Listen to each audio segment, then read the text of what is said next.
The administration cannot tolerate if people read this book and see these exhibits. It destroys. This is Barack Obama, if he was adopted in Indonesia, is no longer a natural-born citizen. He's a dual citizen. All the research and evidence I show that Ann Dunham left Hawaii 3 weeks after the baby was born. I've got the college transcripts. I've got the courses she took, the university saying these were night courses, the apartment where she stayed, the babysitter to interview. Ann Dunham did not return to Hawaii until after Barack Obama left. Barack Obama Sr. left.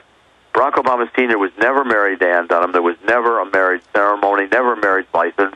They never lived together as man and woman. Ann Dunham had been messing around, spending time in Bill Lederer's bar on Hotel Street in Honolulu, got pregnant, decided she wanted Barack Obama Sr. to be the father. He wasn't real interested, except that it might help him with his immigration and naturalization status to extend his stay in the United States. He lent his name but didn't commit the ceremony. And Ann Dunham herself ran off to Africa without him in the attempt to convince the African family that she deserved to be their princess. It didn't work. When she got home, Barack Obama still did not want to be her husband, and so she packed up baby 3 weeks later, went off to Seattle, was at the University of Washington in Seattle. That's what happened. And so what you're saying from your deep research and traveling all over the world, and you have all the proof here in the book that, by the way, we sell at Infowars.com on the online video bookstore shopping cart. You're saying that not only are they trying to cover up the fact that he was born in Kenya, but that he's a bastard. Yes, and that the whole circumstances told in Dreams for My Father is a fabrication. Mommy and Daddy never lived together in Honolulu. Abercrombie never saw this little family together. People at the university never visited with the, Obama family and baby, because Mommy and baby, 3 weeks after the baby was born, are in Seattle and don't come back to Hawaii until after Barack Obama is gone. Barack Obama Sr. is gone. I've got 8 or 9 articles published in the newspapers.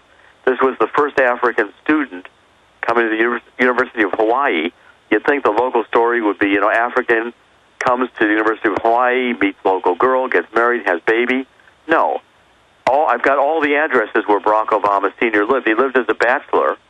He had made no reference in any of the newspapers to having any child or wife in Hawaii. And well, it's now come out of U.S., just a few weeks ago, big mainstream newspapers and magazines. I'll know you can source them. I just read them a few weeks ago, that he got kicked out of the big U.S. university he was attending because they said it looks like he has multiple wives, women that aren't his wives. He's like a playboy. Right. At Harvard, this is in the immigration and naturalization file. Barack Obama Sr. at Harvard, there was a Kenyan exchange student in Boston. Barack Obama got her pregnant, too. And he had to fly her to London to get an abortion. This is in the Immigration and Naturalization Service file.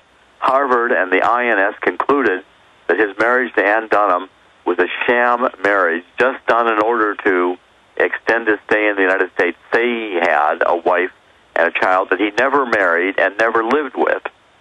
And Harvard decided just to cut off his money because they couldn't put a stop to his philandering. And by the way, this is all public. I mean, this is all public info. This comes out of the INS file that's been recently released. Well, by the way, his dad doesn't even look like him to me. Well, I think with the story I've just told you about Bill Lederer's bar and Ann Dunham getting pregnant and deciding that, her fairy dream would come true if Barack Obama Sr. would just marry her, then this child could be born and she could go off with him to wherever for graduate student, return. He'd become president of Kenya and she'd become Mrs. President. That's what Ann Dunham had in her mind. That's what she told Maxine Bach. And that's why Obama, Barry Soetoro, has always been obsessed with being president, because it was Mommy's dream to be the president. It was Mommy's dream. With Daddy, who didn't participate. Daddy looked at this woman, and he said, look, I don't have any money. I'm trying to get through. He entered, I got the whole records. He entered the University of Hawaii as a junior. I know where he first lived in the YMCA building. He had no money. He got on the Phi Beta Kappa list and the dean's list while he was there. 3 years, he had a master's degree. He didn't want to live with this crazy white woman, Ann Dunham, who was determined to tell him, "You're the father of my child, and I'll go to Africa to prove your family will accept me." Sure, so she doesn't even know. She didn't even know. Probably not. Tell you what, stay there. This is too important, and this is why they're so scared. We'll be right back in 1 minute with Dr. Jerome Corsi. Incredible. Look, to be clear, I got to tell you, Dr. Corsi is always very careful about his claims. He's very meticulous. And just finishing the book last week, I knew some of the information in here, but the exhibits, the documentation, and knowing this book was finished months ago, so much of what he's now put in the book, it's as if they're trying to psychologically inoculate with the Boston and papers and New York papers coming out and going, yeah, here's the State Department documents, here's Harvard, kicking Barack Obama Sr. out for all these wives and fake marriages. All of what's now come out is vindicating what was already written in this book that was done months ago. And look, I've got detractors that lie about me all the time, and I don't even respond because it's a joke. The way they're acting, his press conference, the body language, the fakeness of this new birth certificate, the fact that they said it never existed, and that the last one was real. The governor saying, "I went to look, it's not there." Then it appearing.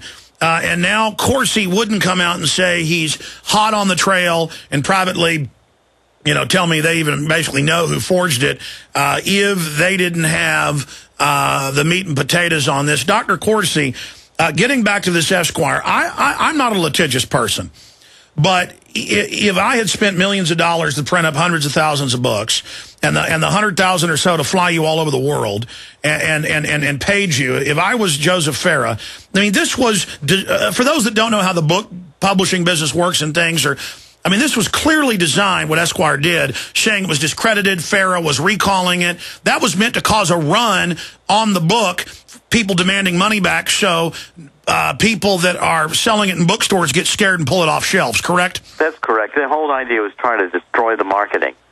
Get the book while it's just getting out there and tell people, it's misinformation. Classic misinformation campaign. Intelligence agents do it all the time. The book has been always on sale. It was never pulled. We wanted it to be called Where's the Birth Certificate? Because we were trying to induce Barack Obama to get so scared he'd release the document he released. I knew it had to be false. I know Barack Obama was not born in Hawaii. Kapiolani does not have the records of his mother, and they can't, I don't think, fake them. By the way, the Kenyan security force, they wouldn't put you on house arrest when you went to Kenya if there wasn't something to hide. Well, and I have the documents. I've begun to print them. I'm going to do a lot more next week, making it very clear the Kenyan government and the intelligence services did a deep search, a massive amount of searching, going for Obama's birth records. They believe they were there. The grandmother's been saying for years.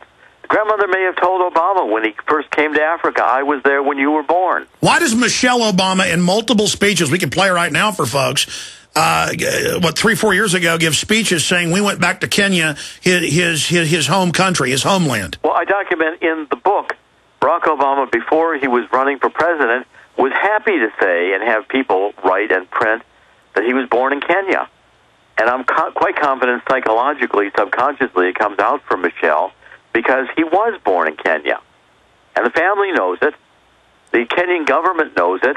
They can't find the records because the records were criminally destroyed, but they found the pattern of destruction of birth records in Kenya that documents that Barack Obama's records were intentionally gotten rid of. And the Kenyan government says, they say there's 47 instances in specific of where birth records have been tampered, and they said this is a pattern to destroy Barack Obama's birth records and to alter the birth records around him so as to disguise the pattern. All right, we've got a few more minutes left with you on the other side. I've got a few other key questions and any other points you've got to make that you think are central. Bob Chapman will also be in the wings, and he'll ask you a question before you leave us. Dr. Jerome Corsi is our guest. It's on sale everywhere. Where's the Birth Certificate? #1 New York Times bestseller. Jerome R. Corsi, Ph.D. They are very, very scared of this book. Bottom line, I'm going to ask him on the other side, is this Obama's Nixon moment? Is this the beginning of a Watergate-type meltdown? Because there's no doubt they're running scared from this.